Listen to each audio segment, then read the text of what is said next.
Hey, congratulations! You've just won the lottery. Only the prize isn't cash or a luxury cruise. It's a position in your country's national legislature. And you aren't the only lucky winner. All of your fellow lawmakers were chosen in the same way. This might strike you as a strange way to run a government, let alone a democracy. Elections are the epitome of democracy, right? Well, the ancient Athenians who coined the word had another view. In fact, elections only played a small role in Athenian democracy, with most offices filled by random lottery from a pool of citizen volunteers.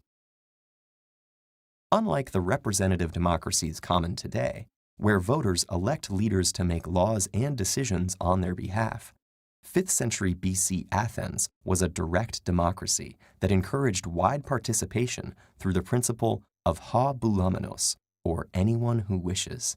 This meant that any of its approximately 30,000 eligible citizens could attend the ecclesia, a general assembly meeting several times a month.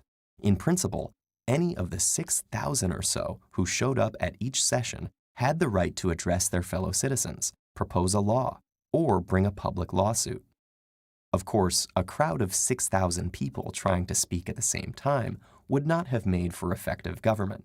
So the Athenian system also relied on a 500-member governing council called the boule to set the agenda and evaluate proposals, in addition to hundreds of jurors and magistrates to handle legal matters. Rather than being elected or appointed, the people in these positions were chosen by lot. This process of randomized selection is known as sortition. The only positions filled by elections were those recognized as requiring expertise, such as generals. But these were considered aristocratic, meaning rule by the best, as opposed to democracies, rule by the many. How did this system come to be? Well, democracy arose in Athens after long periods of social and political tension, marked by conflict among nobles.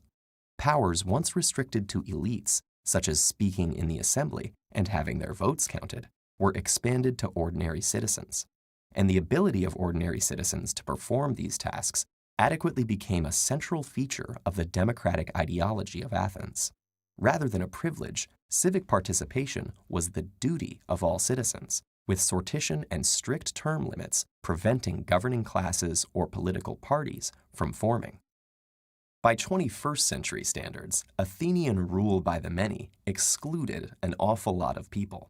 Women, slaves, and foreigners were denied full citizenship.